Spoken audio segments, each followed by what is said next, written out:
Wherefore, Part 41. October is not a warm month for standing outside at night, even if you do have really big leaves. Across Stroud district, the were-rhubarbs have been waking up to themselves. They know what they are, although they don't know what it means or how it happened. In households of split plants, there is insight, if no resolution. Increasingly, there is choice. To be a plant or a person, to decide the time when it happens or control the emotion that powers the change. Of course, it is more awkward for the people whose anger triggers them into rhubarb form. It is especially awkward for the two Simons because they get leafy when they are sleepy. Long, tedious meetings have become a serious hazard. The drive to Philip's parents' house now risks foliage developing, and it takes a good 20 minutes to get the leaves to go away. This is not the easiest thing to explain to one's husband's parents.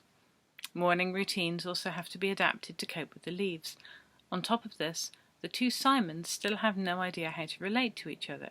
The household is strained. There is so much chaos, so many emotions, so much drama. The spirit of the were-rhubarb learns new things every day about how to fine-tune human emotions, how to make discord and disharmony, how to play tunes inside bodies that have people dancing about in the most amusing ways. They can follow the sweet syrup of their own self into anyone infected by it, able to paddle about in their confusion, fear, and occasional excitement. They develop a taste for resentment, for the specific kind of bitterness that comes with knowing what you are, but not being able to do anything about it. Thwarted in desire, the rhubarb spirit explores the ways in which humans love and fail to love and hurt each other and feel misery, betrayal and frustration. There is solace in this, although clearly none of these petty human creatures have known frustration as the were-rhubarb does. They now spend periods of each day squatting on Wigston's allotment in leafy form, hoping to be noticed. He has picked all of the gooseberries and made them into jam, but not a single rhubarb stem so far. If only he would harvest. If only he would cut and boil and steep in sugar and make the runny jam elixir for himself. Then the spirit of the were-rhubarb could enter into him, know him from the inside, taste his emotions. An act of mutual consumption. I would be so sticky and sweet for you, the were-rhubarb whispers telepathically across the cultivated soil. Want me? Pick me. Take me to your kitchen. Succumb to me, Wigston.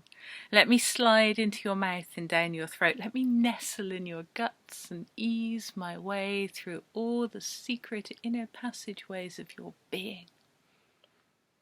Who would not be loved like this? Who could resist such passion? The wizard Wigstan, for one. For all that he has an oblivious air, Wigston is perfectly aware of the occasional nature of the rhubarb on his allotment. He knows it watches him, feels its possessiveness. It is an odd feeling, being stalked by a plant in this way. It is also exactly the kind of thing that happens to him, so he has been largely ready for it. He can hear the plant whispering at him, turning innocent jam-making into something as uneasy as it is erotic. Wigston approaches the plant and has a good look at it. The plant falls silent, watchful in a hopeful sort of way. You could just talk to me, he says to it. Just eat me, the rhubarb projects, because it doesn't want to have a face right now. It has learnt that suddenly manifesting a face does not always improve communication. I didn't get to where I am now by eating every plant that came along suggesting I should tuck in, Wigston says. I like to know who I am eating and what the implications are. I'm just a succulent, tasty rhubarb plant, the rhubarb plant projects optimistically. You say that now, but I only have your word for it.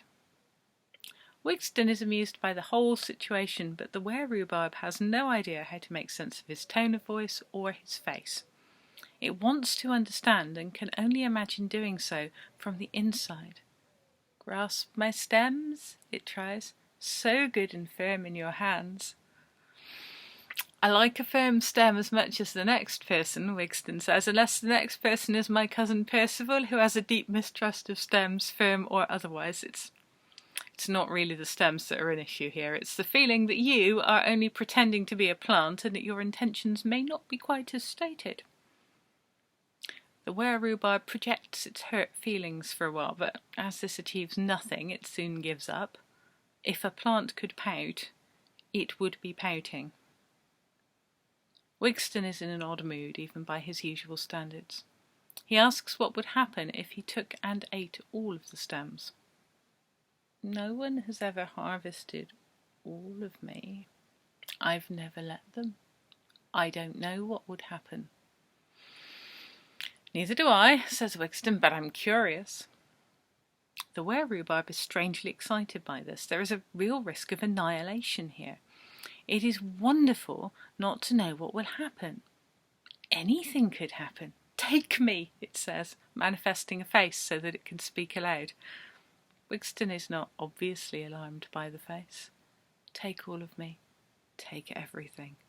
Do with me as you will, the rhubarb spirit says. Destroy me utterly if you must. My existence is meaningless without you.